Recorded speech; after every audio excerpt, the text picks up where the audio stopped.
Good evening and welcome to the Franchise Tag Podcast with me, your host, Freddie Hall, and welcome back Johnny Bisbee and James Fallows back to the pod. Obviously had a week off last week while me and Sky were in the, I was about to swear, but the rain, the very ferocious rain at the Tottenham Hotspur Stadium last week, which was good fun at the NFL Academy game. And on a day that we thought the biggest news would be the announcement of Thomas Tuchel being the new England manager. There was, which congratulations Thomas Tuchel, and also quite a bright future for England football team, we would hope.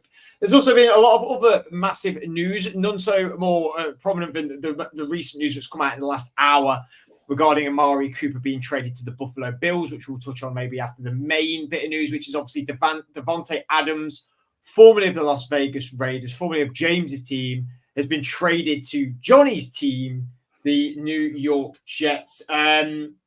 This is only 7 days after Robert Saleh was fired. He's gone for a conditional third rounder next year, but it can turn into a second if he becomes a second or first team Pro Bowler,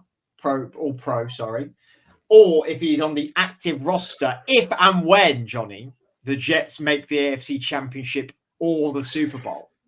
So, a match that we've seen before, a match made in heaven that we've seen before in Green Bay with Aaron Rodgers and Davante Adams. We'll go to Johnny, obviously, to begin with, being the stupid New York Jet fan who stayed up all night last night to watch his team lose to the Buffalo Bills. Sure, they'd have enjoyed Davante Adams on the field last night, wouldn't they, Johnny?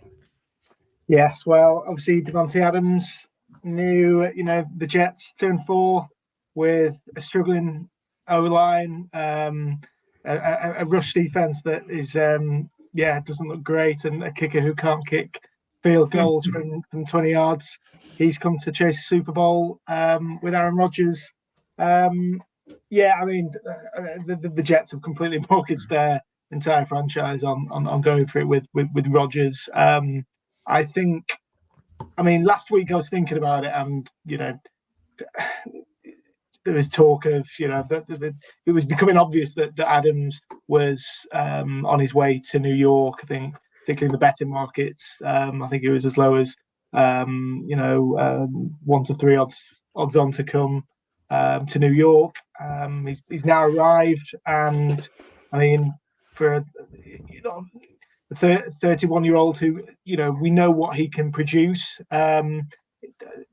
Potentially giving up a second rounder for someone who has perhaps not had a great time with it in the last. Let's be honest, Johnny. It's not going to be a second rounder. Let's maybe bring that back now. There's some good negotiating in those conditions. To be fair, I know you signed off on that in the Las Vegas organization, but I actually think this is the. People were saying, the Jets really need him. I think if you watched the game last night, obviously Garrett Wilson and Alan Lazard had really good games and are both having really good seasons. But beyond them two, the Jets don't really have anything in the air. Mike Williams, unfortunately, can't catch a cold at the moment, and Rodgers, blamed him for the late interception. I think if we were able to spread the ball a bit more, if we were able to take defenders off from marking Garrett Wilson through the acquiring someone like Davante Adams, then I think that's obviously going to help. Sure, we've got huge issues. I think for me, offensive line, the run game looked really good last night, but Rodgers was getting pressured from all over. Terrence Smith, who has been an X factor offensive tackle for the last decade or so, hasn't really turned up in New York. I think there's a bit of gelling work that needs to be done with the unit. I've mentioned a couple of the other sort of problems that the Jets have had in the last couple of weeks, but Adams definitely makes us better. I think you can see from the rapport that Lazard has with Rodgers and how good he's looked over the last few weeks compared to how he did last year. Surely that points a good sign for Davante Adams. So, I think it definitely improves the Jets, but there are a lot more issues. We're 2-4, man. it's a must-win game against the Steelers. If we lose that, I'm not even sure we're going to make the playoffs. So I think Davante Adams is taking a huge risk if, you know, he's chasing the Super Bowl, wants to do it with Rodgers by this time next week. Yeah, well, we're expecting Rodgers maybe to have another crack at it next year, but yeah, worrying signs for the Jets. But there is some excitement there from me with this trade. It's it's good to see a superstar, I suppose, coming to your team. And the Jets looking very. Like, it's a big name to get in. Like this name has star power. Like, okay, it doesn't have the star power of 5 years ago, but it's, you know, it was like the whole Chapel Roan thing. This will be, you know, your artist's favorite artist. Like, he is the receiver's favorite receiver. Like, everyone, you know, that was the big thing on the Netflix series this year that he was on. Like, everyone loves Davante Adams within the NFL, who's a receiver. They all look up to him. They all know how good he is. So I don't think there's nothing wrong with you being like, yeah, it's not what we need, but it's a coup. Like, of course, it's a coup.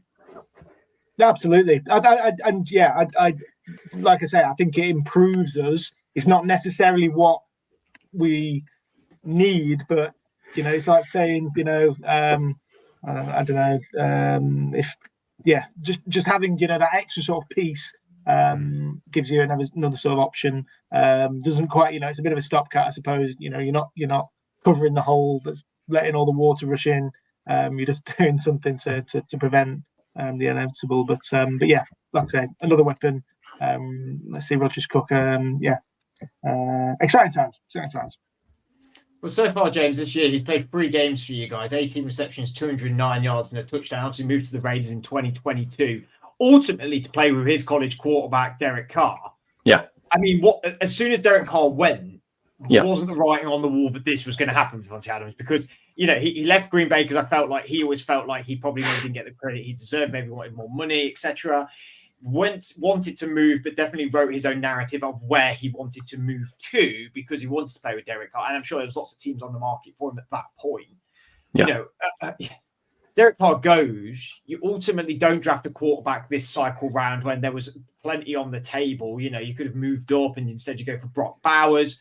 That may have been something for him that had been maybe enticing to him. But as a Raiders fan, this obviously, when he announced that he wanted to move on from the team, that surely have been no surprise for you at all. No, he's been grumbling for a lot of last season as well. I think after Carr went, we brought in Garoppolo, and Garoppolo couldn't make the kind of throws that were going to open up the field to allow Davante Adams to do what Davante Adams does best. Funny thing is, over the last 2 years, so in 2022, he caught 100 of 180 for just over 1,500 yards, an average of 15.2 and 14 touchdowns. 14 touchdowns is, I think in Green Bay, his most was 18, and 14 would have been his joint second most in from his time in Green Bay. So he was still producing. The following year, when, you know, the quarterback issues were again a big concern, and we brought in Aidan O'Connell, and they sort of managed to win that game on Christmas against the Chiefs without actually throwing the ball in after the first quarter or something. But he still was 103 from 175, 1,144 yards, 11.1 average, and 8 touchdowns. He can still produce. He just needs somebody to get him the ball. But he was grumbling last year that he didn't like the quarterback play, and he didn't really like Gruden, and Gruden went and everything else. And I don't really think he's ever been happy since Carr left. And when you move to a team to play with a guy, then that's and then that guy goes, you know, unless you immediately replace him with another superstar, that's going to be difficult to keep him happy. What I would say is that he's still got it. I mean, we've seen even this year in the games that he's played, I think it was against, it was early on one of the first few games, I think it was against Baltimore. There's like a toe tap grab where he's like out on the side, like his body's out and his feet are in, and you know, he's, and you made the point, he's like the receiver's receiver. But if you ask similarly the corners who they don't want to line up against, who's the most difficult to receiver to cover, he's still always in the top 5 because he's so shifty, and he's got that experience and that guile that some of the younger guys just don't have yet. I do think this opens up a lot for New York, because what having Davante Adams does is takes pressure off Wilson, like you've said, takes pressure off Lazard, but it also gives them an extra man to cover. It stops, in my mind, oppositions loading the box and swamping that line where it's been such a problem so far, and Aaron Rodgers getting so much pressure, and it stops your run game from going as well. It forces players into the backfield to cover more receivers, and so I think Rodgers might get a bit more time. Your run game, which looked good last night, might get going a little bit more now as well, and I just think because he knows the Rodgers playbook, because Aaron Rodgers is so in control of that offense. Everything runs through him, and his offense and his scheme is so notoriously difficult, especially for younger guys to pick up, or first times, like Mike Williams is the perfect example. I think this is 2 weeks where he's sort of dropped or missed 2 passes right at the end of games that have led to sort of interceptions, and that's been the game over because he just hasn't quite been in the right place. Well, Davante Adams will be in the right place, and Garrett Wilson will probably be in the right place because he seems to have picked up pretty well, and Lazard will usually be in the right place. He just hasn't. He isn't the most reliable pair of hands that Adams is. So I think what you've got is you'll still see Wilson as your number 1 guy. You'll see Davante Adams come in as a joint first, come second. Do you really think that Garrett still holds the number 1 spot? Just because he's quicker, shiftier. I think he's just got that little bit more off the line. I think it would be. We'll see Adams get targeted a lot, and it might be a split first kind of feel. But I do still think that Garrett Wilson will be Rodgers' number 1 because his rapport is there now. His rapport hasn't been with Rodgers with Adams for a couple of years.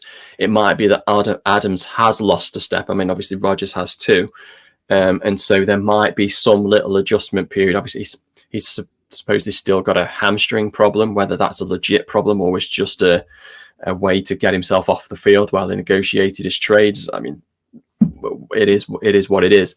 But if he has still got that problem, that's something to consider. He's not, if he jumps straight back in this week, he hasn't got a hamstring problem. Let's just put it that way. But yeah, I still think Wilson is the number 1 guy there. But you're going to see a lot less reps for Mike Williams. Mike Williams could even be a late trade candidate himself if he just doesn't fancy playing bench warmer. Or, I mean, I don't know. Do you move Mike Williams like into the slot more, or do you just set him out and play more tight ends and three receivers? And I don't know. Obviously, I don't speculation, but I think he can do a lot for your offense other than just catch the ball. Like I say, I'm hoping the run game opens up if the oppositions don't load the box so much. If they do continue to, then you're going to see Adams and Wilson catch a lot more passes from Rodgers. So it's disappointing to see him go, but not surprising. I think the compensation is about fair. He is 31, coming as 32. I mean, he was saying the last few weeks, apparently, this isn't how I want my career to end. I mean, all right, he's a 3-time first-team All-Pro, 6-time Pro Bowler, 2 times he's led the NFL in receiving touchdowns, but he doesn't have a ring, and he wasn't winning one this year. And it's going to be a stretch for him to win one with New York this time around, just given the current record and the situation with the O-line and stuff. So this looks like, for me, try and get things back on track as much as you can this year, and then shoot it next year. Next year, it's all in this year, but I would say it's more all in next year as well. Give Rodgers another shot. See if you can strengthen in draft recruitment or cheaper deals for middling guys that you can rotate a lot more, and then have a crack at it then when hopefully everything's up and running from the start as you want it to be, not a third of the way through the season, But they could still do a lot. this he's time. restructured his deal, hasn't he, as well? I think he's restructured so he is cheaper this year. This is a bit of a left field question, Johnny, because I'm not really prepped for this, but I'm just it's something you got to put out there, I suppose, But Salah's gone. Aaron, rightly so or wrongly so, completely denied everything that he was ever involved in that, which I don't overly believe. I'm not saying he got him fired, but I think he could have got him saved. A few days later, you're trading a guy that you have an ultimate rapport, a Hall of Fame rapport with these two guys. Hall of Fame rapport these two guys have together. You are a person who's in and amongst Jets fans in Jets groups and stuff like that. Like, is there a little bit of an underlying thing that it feels like Rodgers is sort of holding this franchise a little bit hostage to what he wants? Because and if so, have we ever seen this before? Because even Brady at the Patriots, it wasn't Brady; it was Bill Belichick. Brady was also involved in that, I think, but I've not really seen a franchise go this all out on one guy like this in recent memory. Yeah, I think you're totally right. I mean, just talking purely about the coaches, Jets fans. I mean, a lot of fans across the league put the blame on the issues that the Jets have had to start the season on Nathaniel Hackett's play calling. It's Robert Saleh who's obviously got the chop. There was the change to give Todd Downing the play calling yesterday, which seemed to work at some point. But there obviously is the relationship that Hackett has with Aaron Rodgers and has obviously led to him being hired. Obviously, we saw a lot of ex-Packers arrive alongside Rodgers last year. We mentioned Lazard, and now obviously Davante Adams. And didn't Randall Cobb go there? Randall Cobb, yeah, exactly. I think it is quite unprecedented. It's certainly something that Tom Brady obviously, got Gronk over to the Buccaneers, but the Buccaneers had such a good roster. They just needed, the quarterback, obviously, to go on and win the Super Bowl in Brady's first year with that team. It's so strange. And as I mean, obviously when we traded for Aaron Rodgers, it was the best thing that had happened to the Jets. They're getting a Hall of Fame quarterback. We just wanted a decent quarterback. We knew we had he had one. He's in Minnesota. He's in Minnesota. Yeah, we saw it. Just needed more time, mate. Just needed more time. I mean, yeah, obviously, Joe Douglas, I think, has been. I mean, even before trading for Rodgers, I think he was really well respected as being a decent GM. And I don't know, he's obviously had plenty of misses, most notably in the last couple of years. But he has built a roster that should be, there or thereabouts, I think, in the NFL if we're looking purely on paper. But if the Jets, I even still think if nothing happens this year, then he's probably gone. We completely mortgaged our future on Aaron Rodgers, which I don't know the model of doing that nowadays, because we've seen such success with going for young quarterbacks over the last couple of years for teams who have struggled in recent years, and if you can get that one young quarterback, then your trajectory in just a couple of years, obviously with the Texans and now seemingly with the Commanders, obviously it is hard to find those quarterbacks.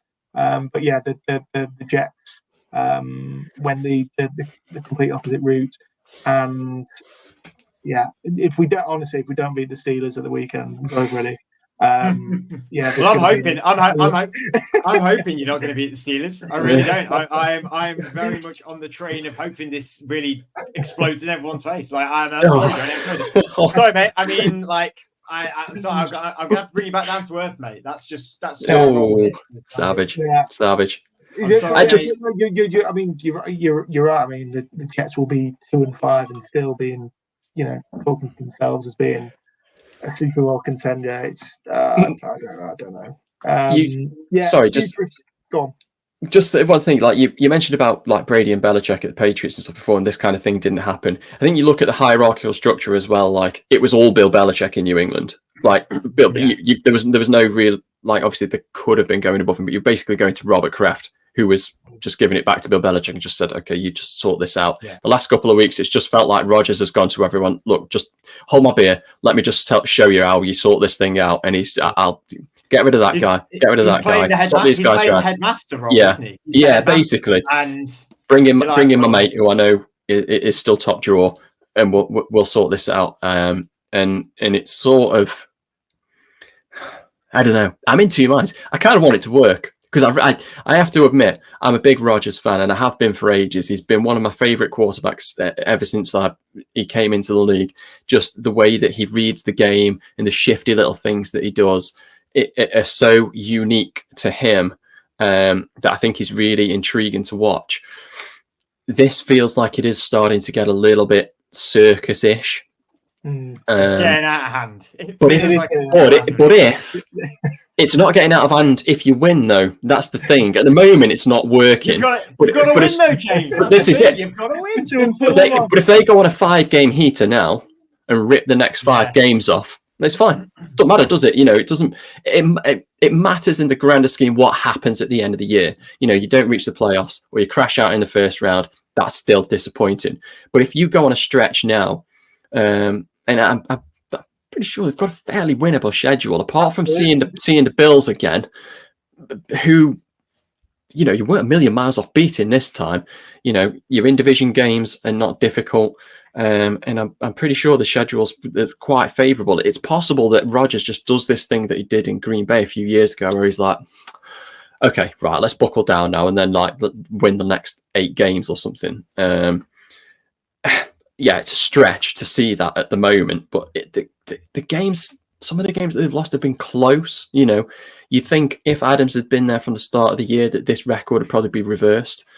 You know, Lazard's dropped a lot, where Adams would have caught Williams at the end of the games that Adams or Wilson, maybe even Lazard, if he's playing that 3, could have caught. Or, you know, it doesn't feel a million miles away, in my opinion. You know, it's not like when he's at the Raiders felt like a million miles off, and Davante Adams felt like a luxury piece that we were just wasting, really. So now, yeah, so I kind of do want it to work, just for the difference, just for it to be shaken up, and just you know, just to see how interesting that offense could look. And obviously, if that makes Johnny happy as well, then that's fine. Whatever. I'll be pleased for you, ish. Yeah. Let's move on to another movement that's happened today. I said about this earlier, and that was because I feel like we've gone over everything with Davante Adams at the Jets. It's all these ex-Raiders boys on the move, mate. That's what it is. All these ex-Raiders. Amari Cooper has been traded to the Buffalo Bills from the Cleveland Browns literally about an hour and a half ago, 2 hours ago. So we have not necessarily prepped all that much for this, but like we know what's going on. So basically, Cooper and a 2025 6th rounder has gone to the Bills, and Bills have given back a 2025 3rd rounder and a 2026 7th rounder. James, I know you said you didn't know what the package was. How does that sound on the face of it to you? I feel like that feels fair to me. I feel like that's that's a reasonable trade in my book for the Bills. Yeah, I mean, the Bills at the start of the year, we were looking at the roster and thinking, this is probably missing something at receiver. Unless, you know, like Keon Coleman comes in and absolutely tears it up from the get-go, which hasn't really happened. When they moved on from Diggs, you thought they would bring someone in to replace him, and they just kind of haven't really. And they've still looked okay, but they do need something else. And Cleveland is arguably the worst quarterback situation in the league at the moment. I mean, even teams that you think are worse, the Panthers, I mean, I'd still rather play with Andy Dalton under center than Deshaun Watson. I mean, let's just okay, let's just have the quick Deshaun Watson proviso kind of thing. Move all the personal outside of the football stuff aside. On the field, he hasn't been doing it either. And that time away from the game just hasn't served him well at all. And he just looks a complete shadow of himself. And Cooper, the last couple of years, I mean, the number of touchdowns that he caught 5 last year, 9 the year before. And then when he was in Dallas, 8, 5, 8, 6. He's not exactly tearing it up for what he's been paid as. You know, he's been paid like a number one guy, and arguably he plays as a 2. And I think that a late round compensation is about as much as you could have bled out of a team for him at this moment in time.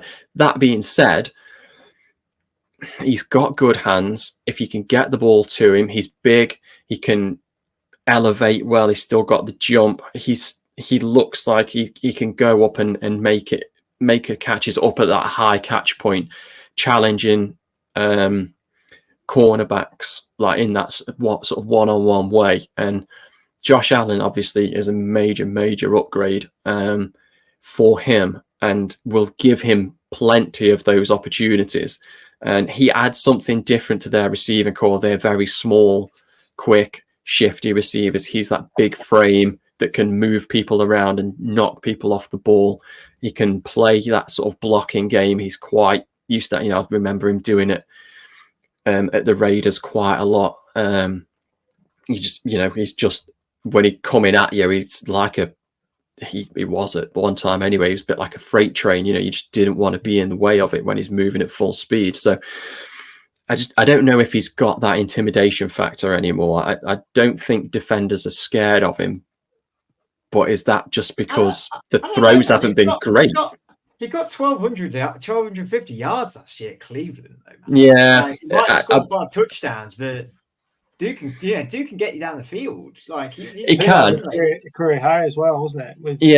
But it's. I seem to remember a lot of that is yards after catch, and it's like he's not necessarily making the deep runs that he was able to do at one time. I know he's had a lot of injuries and stuff, and he's not necessarily got that burst of pace that gets him that separation. He's making the tough catches and then just bowling people around and knocking them off and shifting downfield later on. But he is, look, I'm really sorry to rain on your parade with that, but it was actually one of his lowest yards after the catch seasons. I am actually, to be fair as well, I'm completely forgetting about the Flacco of it all last year, which does make a difference. I'm saying about playing under Deshaun Watson, but you are, Flacco was an X factor for them last year. So, a sentence we thought we would never hear: Joe Flacco being an X factor. Well, you never count these old boys out. That's what Johnny's been doing in New York for the last few weeks. Will it stretch the field for Buffalo a bit more? Yeah, absolutely. Will it give them more options? 100%. It takes the pressure off the likes of Keon Coleman. He doesn't have to be, that. He can learn the game a little bit more than he's been learning very much on the job, and that is kind of what a rookie does. I get that at the receiver position, but you've got to have someone to guide you, haven't you, James? Yeah, that's it. And I think that is a great move for them as well, that older presence again. And I think you get that in New York with bringing in Davante Adams, for example. You got a few younger guys there that you can build up. I don't dislike the move in any way, and I think getting out of Cleveland at the moment for anybody is a wise move. I mean, fine by me as a Steeler fan. I think by me. Get rid of more. It's a shame that the likes of Myles Garrett still have to linger there. It's just like this super X factor guy when he could be making such a massive difference somewhere else. But yeah, fair play to Coop, fair play to the Bills. Right trade, right place for him, I think, and the compensation is more than fair if he can stretch the field for them and take them that one step one step further. I really like what you're saying about the whole veteran presence, Johnny, and that's what you were saying a moment ago before we came on air, is that you watched the game last night with the Jets and Bills, and you were like, the Bills really miss Stephon Diggs. They miss that veteran presence, and I think you're right. I think when if Cooper goes over there and can perform to the way he can perform, that opens up people like Kincaid and Knox, who have both had sort of quiet seasons so far. Kean Coleman's got someone to learn from. He can then develop as well. They've got a great established running game now. I know James Cook didn't play last night, but even that Ray Davis, is it the backup who played last night? He looked really great as well. I mean, what helps is probably this is the best quarterback Cooper's played for as well, isn't it, Johnny? But like you said, how much do you think the Bills is going to help the Bills having that veteran presence now in that receiving room? Yeah, I think this is the best deal of the day. Really, now, you think this is a better deal for the Bills than you getting Adams? I think watching yesterday's game, it was just so obvious how much the Bills missed Stephon Diggs. As we've mentioned, Ray Davis was doing everything on his own. He looks an absolute wrecking ball, just running it straight sort of character, by the way. But he led on receiving yards as well. There were a couple of times where I felt Allen was lucky in some of his plays, in terms of some of his throws. Obviously, fantastic, but they need the options, and bringing in someone like Amari Cooper. Okay, as James has sort of mentioned, might not have the X factor that he has had in previous years, but I think he certainly becomes the best receiver on the Bills offense. I genuinely think this is a game changer for the Bills. In the immediate, losing Stephon Diggs, we knew that they were never going to keep him. Last year the relationship between him and Josh Allen had transcribed, but everything else seems to have remained the same. It's just been Diggs, I suppose, has been the one thing that has changed in Buffalo. Got a really good defense. The cornerback Johnson, TJ Bernard, really, really, really strong players on that side of the ball. Ray Davis, James Cook, and now you add in Amari Cooper on top of Josh Allen. This is now, in my opinion, a real contending team. So yeah, I think it's a brilliant move. Actually, the sort of thing that they needed to do. And I think I read something as well. It's obviously the compensation is what it is, but I think it'll cost them less than $1 million for the remainder of this year. So if it doesn't work out, then yeah, it's not going to cost you a huge amount. Bills, I think, I've just with this move. Honestly, it's obviously happened in the last couple of the last hour or so we've not really had too much time to digest. But this is exactly what Buffalo needed to do. Sneaky old. Like, I didn't realize he was 30. I kind of sort of forgot about a couple of years in Dallas. I forgot he was there for 4 years. So forget about those middle years a little bit. It doesn't seem like he's been knocking around as long as he has done. He's still got something in the tank. Hopefully Was he traded? He was traded from the Raiders to the Cowboys, mid-season. Mid-season as well, and he hit the ground running, I think, as well, didn't he? He was playing really well.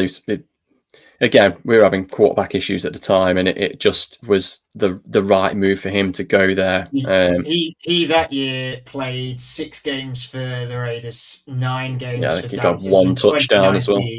He got 1 touchdown for 280 yards, and he got 725 yards and 6 touchdowns for Dallas. Yeah. Well, Adams moves to the Jets. Cooper goes to the Bills. The Bills have cut Marcus Valdes-Scantling to make room for him. MVS will go back to the Chiefs, and the Chiefs will still win the Super Bowl. That is literally the moral of this story. Is MVS is going to go back, and he's going to have a Super Bowl ring. That's what's going to happen. We can see it. No, it won't. It won't. Honestly, anyone else If they do this three-peat thing again, then I'm fully buying into that. The NFL is all scripted, and this is just a complete con. I just give up on sport if they win again. It's all scripted, exactly. It's already ready to go for us. We are getting to the next topic now, and obviously this weekend is the hot contest of the Jacksonville Jaguars versus the New England Patriots. Hot contest. You can take either. I was being sarcastic, or generally we may burn our fingers on how much of a trash fire this could may be. But it's okay because we're going to see Drake May for the first time, like live in person in London. It's going to be fantastic. But we're going to focus a little bit more on the Jags. And I know we've talked about the Jags a little bit and Chicago as well in the shows. Yesterday with the show that I did with the Monday Night Show with Sky, and also Ben Isaac, who guested on that last night. And that was a really good, fun show. So make sure you go check that out. But 35-16 loss, James, for the Jacksonville Jaguars.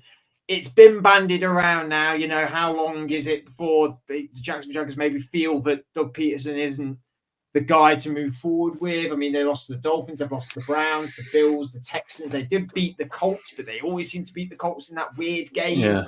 Yeah. They're very middle in the pack in their offense. The 21st best offense, 16th in passing yards, same in touchdowns as well. 15th in rushing yards, but then on the other side of it, defensively, 31st defense in the league at the minute, 32nd in passing yards, 1,660, and allowed 14 touchdowns, only one pick.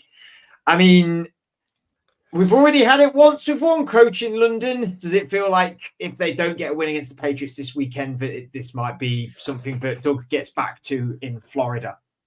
He could even be flying himself home at this rate, if he doesn't get a win. I feel sorry for him because before he got there, the Jags are in such a bad place. One of the worst coaching jobs we've ever seen in the NFL. And just everything, just on the field, off the field, it was just awful. And Doug Pederson was absolutely the right guy to bring in to just steady the ship and go, okay, let's just settle things back down. And he did. He did exactly that. He brought in decent players. He got them a decent record. They made the playoffs, and it's just not working now. And this just does seem to be a Doug Pederson thing. It kind of happened in Philly as well, where he had the highest of highs and then really just struggled after that. Like, I don't know if it's that he's a massive, like a divisive guy in the locker room, or he always seems okay on the podium, but he is very frosty as well a lot of the time if it's not going right. And you just think, is this perhaps more to do with his personality than his style of coaching, that especially younger guys, because he's one of the older coaches in the league now. I mean, obviously he's not, Pete Carroll was old, but a lot of very young offensive minded coaches in the league at the moment, and so he does represent the older age bracket, if you like. And are the young guys really buying into him? Can he relate to them? Is he surrounding himself with the right people to get the right buy-in from everyone else? He hasn't progressed Trevor Lawrence like we thought he could do. Lawrence, again, is just one of these guys at the moment where you just keep waiting. You see flashes and you wait and you think, okay, it's gonna come now. It's starting, and then it's awful again. I mean, I remember being in London a few years ago, and I watched him against the Russell Wilson-led Broncos. I thought, I'll cream the Broncos. This will be no problem. And they've lost, and they were awful, and he just looked devoid of ideas. And they still look that way now. And he's got to win this game. He really has. And London should be the place for the Jags, obviously, like their second home, where they come here, they're used to the travel, they're used to the training, they're used to the time difference and when they play and the kind of climate that's going to be in and all that sort of stuff. So we should be winning more of these games, but they just aren't. They're like Guinness; they just don't travel well.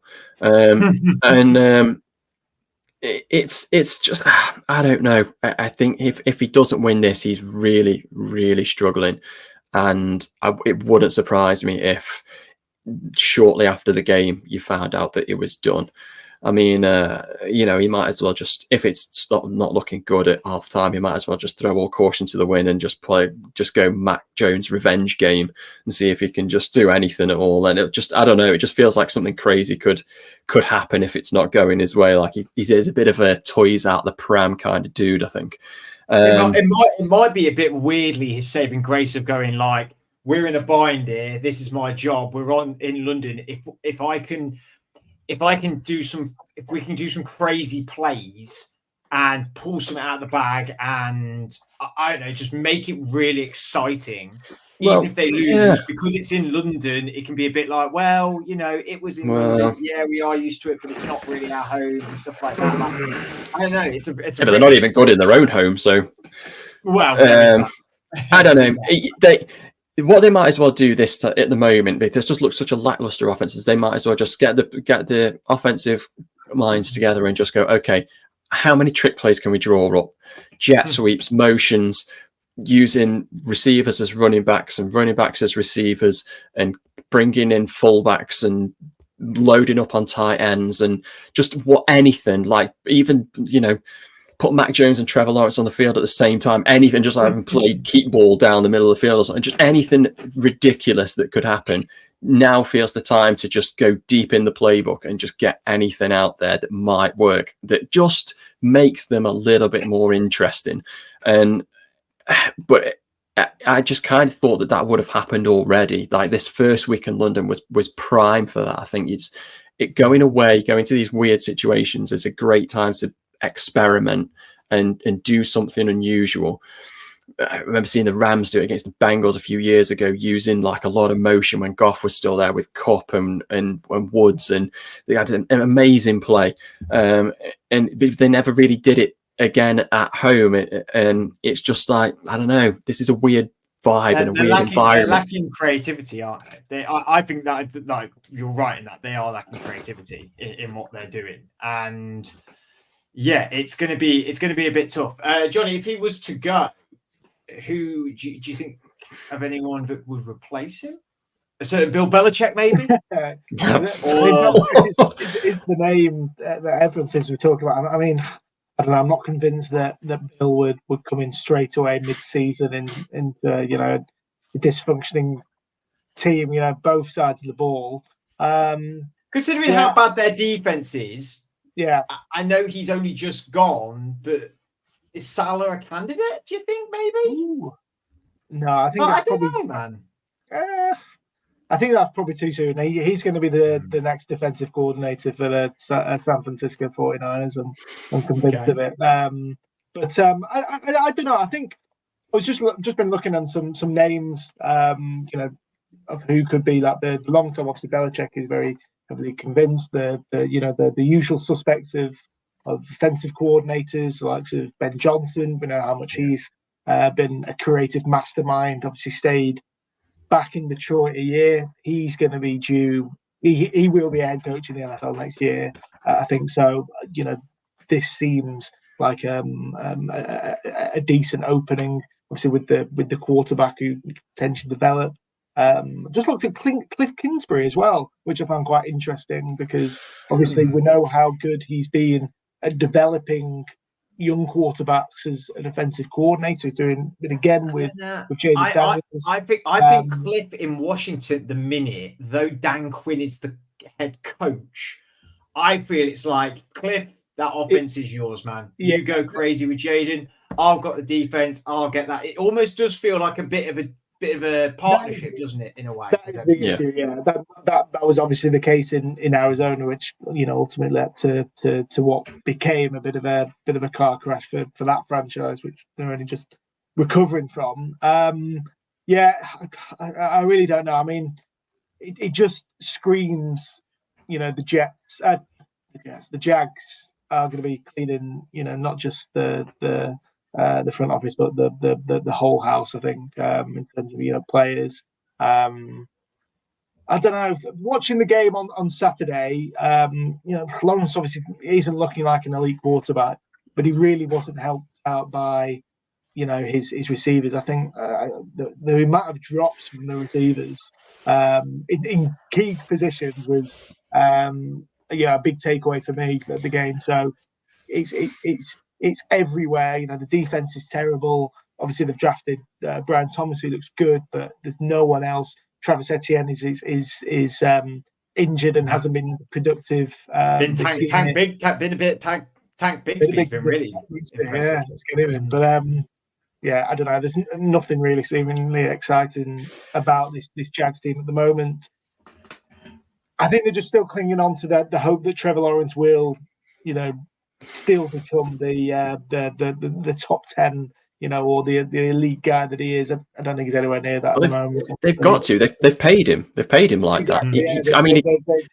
But why? I can't. This is such a confusing thing for me, and I don't mean to go off topic. I cannot understand what led them to that decision. I think it was just a lack of other options more than anything else. Like they knew they had to pay him something at some point, but it's just way overpaid. It's so difficult to move on at the moment. I think this is going to be a debate for another day because I cannot tell you how wrong I think you are. I think Lawrence is very, very good. I know he hasn't really proven it just yet, but I don't disagree that he is and that he has the potential. I just don't think we've seen it enough for it to justify what was paid at the time, given their need in other positions for other things and everything else. But yeah, like you say, let's not go too far off. That could be said for the same thing in Dallas, couldn't it, as well? Hugely so, yeah.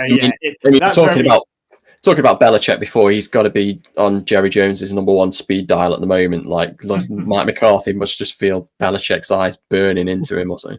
They've got to go young, though, if they go coach, I think, this time around. They've tried a couple of older hands and experience, and it hasn't worked both times, really. He screams this is a culture problem because, the Jaguars, I think at the start of last season, people were telling them, saying, they are a top 3 team in the AFC, and they've just stank ever since then. So, I think... I like Ben Johnson. I think Ben Johnson's a really good shout. That could be a really good idea. It seems logical that this will be an opening. He's going to be someone who's going to be a head coach.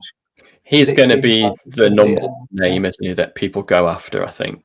Yeah, and he's going to be the Detroit, the one that Detroit is going to be really sad to see. To see go, I think, potentially at the end of next year. Right, I think that's really all we have time for this evening. James, Johnny, thank you very much again for joining me and for chatting, obviously, about both of your teams this evening, which is obviously really nice as well, because it's nice to talk about your teams. Obviously, me and Johnny won't... Well, I suppose not either. Me and Johnny, obviously... You've been very kind and not even mentioned the game at the weekend either. Well, you did have to... You brought it up. So, it's again... topics for another conversation and another show, I am sure. Johnny, obviously, I won't be your friend as of 6 o'clock on, whatever the kickoff time is. So I like you, but then that will obviously all change. But yeah, Johnny James, thank you for joining me again. Make sure you catch the rest of our content that is coming out this week. We have the college show. We also have the betting show coming later in the week. And like I said, we will be doing a lot of the media and stuff over this weekend for the Jacksonville Jaguars and New England Patriots game that is happening at Wembley. Make sure you follow us on our YouTube channel and keep an eye on our social media for all the fun, crazy activities that we will be doing. It should hopefully be a bit more of an enjoyable game than people are making it out to be. But if you see any of us knocking around this weekend in London or at Wembley, please don't hesitate to come and say hello to us. We always love meeting friends of the show, fans of the show, and other NFL like-minded fans as well. So until then, enjoy your rest of your week and have a great day on Sunday if you are going.